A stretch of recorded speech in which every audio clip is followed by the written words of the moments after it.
For more than 4 decades, one question has haunted Hollywood, a question whispered in documentaries, police files, and sleepless interviews.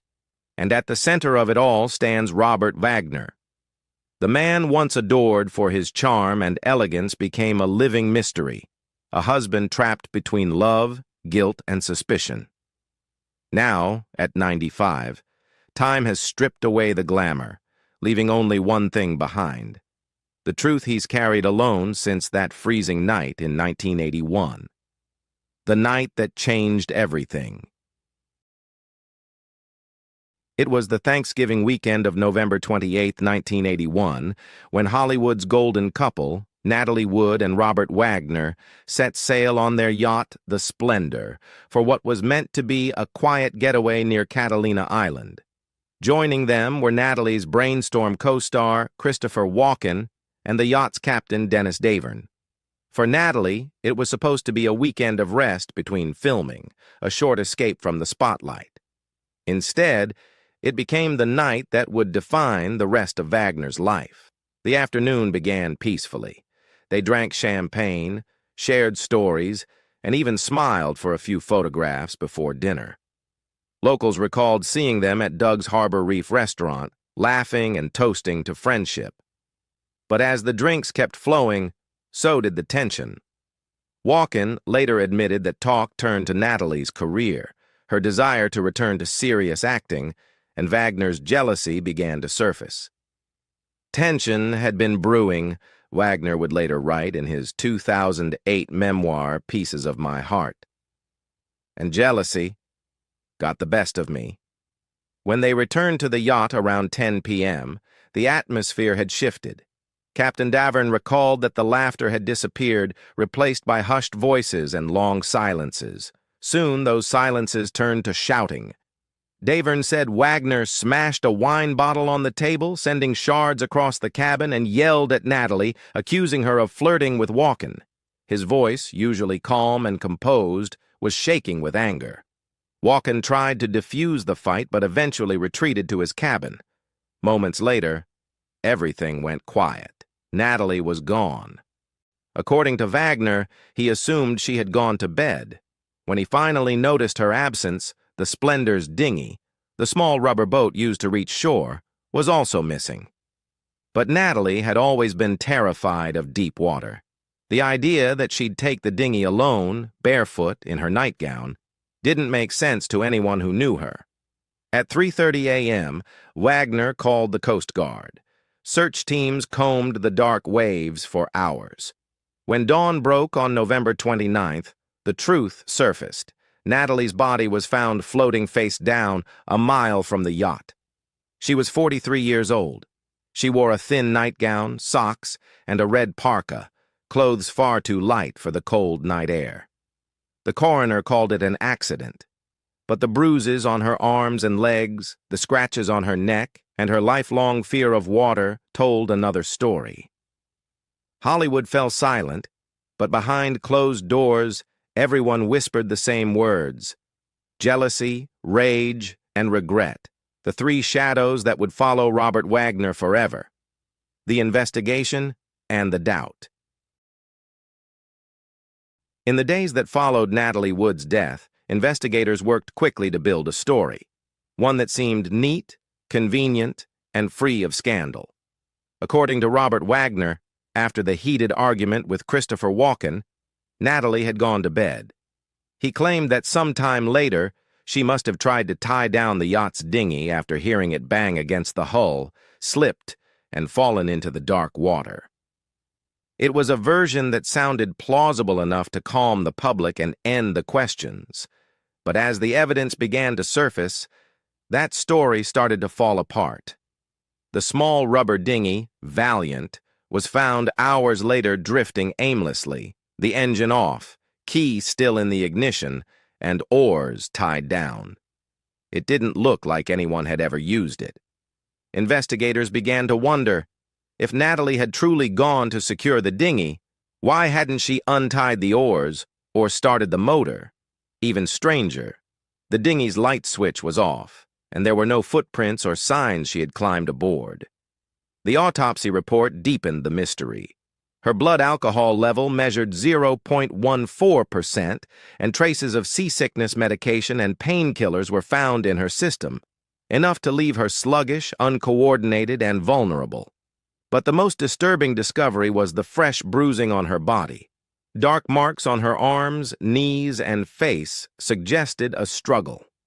According to a 2013 update by the Los Angeles County Coroner's Office, the injuries may have occurred before she entered the water, contradicting the accidental fall theory. Then came the witnesses. Marilyn Wayne and John Payne, anchored on a nearby boat, claimed they heard a woman screaming, "Help me! Someone please help me!" For nearly 15 minutes just after 11 p.m., Wayne said she recognized the voice as desperate and terrified. A man's voice, calm, slurred, eventually responded, "Okay, honey, we're coming to get you." But no one came. The next sound was silence. Over the years, Wagner's story changed, sometimes subtly, sometimes dramatically. In 1981, he told detectives that Natalie had simply gone missing. In later interviews, he said she'd gone to tie up the dinghy. In his 2008 memoir, Pieces of My Heart, he insisted it was a tragic accident. But as Lieutenant John Carina of the Los Angeles Sheriff's Department remarked in 2018, he's constantly changed his story a little bit, and his version of events just doesn't add up. By 2012, the official cause of death on Natalie's certificate was changed to drowning and other undetermined factors. Detectives publicly named Wagner a person of interest and admitted his timeline didn't make sense. Yet, without physical evidence or direct witnesses, no charges could be filed. The case hovered in limbo, caught between suspicion and sorrow. For investigators, the truth remained elusive. For Robert Wagner, it became a lifelong shadow, the kind that no statement, denial, or apology could ever erase. Lana Wood's war for justice. While Robert Wagner withdrew from the spotlight, one person refused to let the silence win: Lana Wood, Natalie's younger sister. To her, the official story was a lie. "My sister was terrified of water," she said in countless interviews. "She would never go near that dinghy, especially not in her nightgown." In her 2021 memoir, Little Sister. My investigation into the mysterious death of Natalie Wood, Lana accused Wagner of a jealous rage that went too far. She claimed Captain Dennis Davern confessed to her that he had lied to protect Wagner. According to Lana, Davern told her Wagner had shouted, a loud bang followed, and then he ordered, "Don't turn on the lights." Don't call anyone. Her accusations divided Hollywood. Some believed her. Others saw a grieving sister chasing ghosts. But her persistence forced the Los Angeles County Sheriff's Department to reopen the investigation in 2011. New witnesses came forward, and old memories resurfaced. One fisherman, just 17 at the time of Natalie's death, said he heard a woman's cries that night. Another acquaintance remembered Wagner's temper in the 1960s. Every new revelation added another layer of doubt. Still, prosecutors never pressed charges. In 2022, police officially announced Wagner was cleared of direct involvement, though the case remains unsolved. The statement read, "All leads in the Natalie Wood case have been exhausted." For Lana, that wasn't closure. It was betrayal. "If he truly loved my sister," she said, "why has he stayed silent before justice?" To this day, Lana insists Wagner knows more than he's ever admitted. "He was the last person with her," she said, "and that silence is the loudest thing of all: the public, the press, and the man haunted by rumors." After Natalie's death, Robert Wagner's carefully built world collapsed overnight. For decades, he had been Hollywood's image of class, a man who moved effortlessly between television charm and cinematic grace. But when Natalie's body was pulled from the dark waters of Catalina Island, that image shattered. The tragedy didn't just take his wife, it took his identity. The public wanted answers, and the press wanted blood. Tabloids plastered his face beside words like murder, cover-up, and jealous rage. Every interview request came with the same unspoken question. Did you kill your wife? Wagner, once so at ease in front of cameras, began avoiding them altogether. He canceled appearances, refused interviews, and withdrew from Hollywood's endless cycle of gossip. Friends said he became a ghost in his own life, polite in public, but hollow behind closed doors. For years, he said nothing. Then in 2008, he finally broke his silence with the release of his memoir, Pieces of My Heart. It wasn't a defense so much as an act of mourning. Not a day goes by that I don't think of Natalie, he wrote. I loved her with all my heart, and losing her was the darkest moment of my life. The public's reaction was divided. Some readers saw a grieving husband finally facing his pain. Others saw a man trying to rewrite the past. In the years that followed, the case was reopened, and headlines returned to haunt him. Talk shows speculated, tabloids dug up inconsistencies, and even police officials publicly called his story incomplete. Still, Wagner refused to participate in new interviews. The silence, meant to protect him, only deepened the suspicion. Then came 2020, and with it, a voice from the next generation. His daughter, Natasha Gregson Wagner. In her documentary, Natalie Wood, What Remains Behind, she stepped into the storm her father had avoided for decades. It's outrageous, she said, that people created this narrative about my dad. He loved my mom. He would have given his life for her. She was only 11 when her mother died. Her last memory was hugging Natalie before the trip, feeling the softness of her Angora sweater. I said, "Don't go," she recalled through tears. Her compassion didn't silence everyone. Natalie's sister, Lana Wood, continued to accuse Wagner publicly, fueling a bitter divide that still lingers today. Between the accusations and the defenses, one truth remained clear. Whether innocent or guilty, Robert Wagner has lived every day since that night, carrying the unbearable weight of Natalie Wood's absence. For him, the real punishment was never the investigation. It was the silence that followed. The final years and Wagner's confession. By 2025, Robert Wagner was 95 years old, frail, quiet, and visibly haunted by a past he could never escape.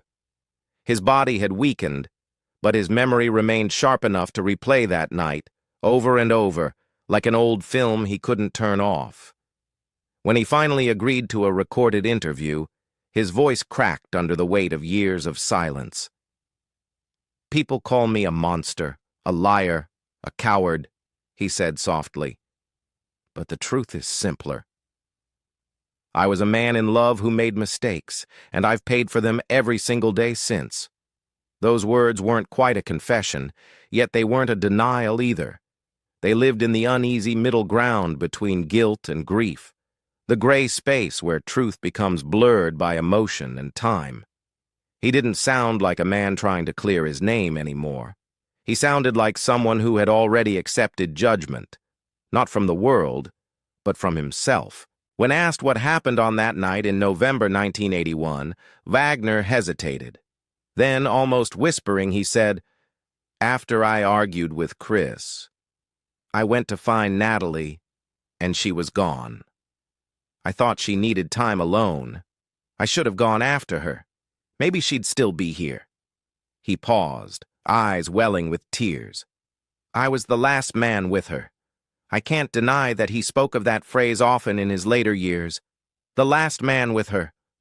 To him, it was both a fact and a curse. Friends who visited him said he rarely spoke of Hollywood anymore. He didn't talk about the fame, the films, or the wealth. Conversations always circled back to her, to Natalie. He refused to live near the ocean again. The sound of waves, once comforting, had become unbearable. Instead, he lived inland, surrounded by family photos and fading memories. His daughter Courtney described his days as quiet but heavy with emotion. Every time he saw a photo of Mom, she said, he would fall silent. You could feel the sadness in the room. It never left him to outsiders. Robert Wagner was still the polished actor from heart to heart, the man who smiled for the cameras. But behind closed doors, he was a man undone by love and loss, haunted not just by what the world believed, but by what he could never forget. Even at 95, the ocean still called to him, not with peace, but with the echoes of a night that would never let him go.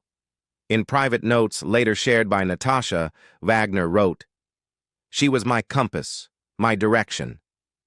When she died, I lost all sense of where I was going. He lived a long life, but one haunted by what he could never explain.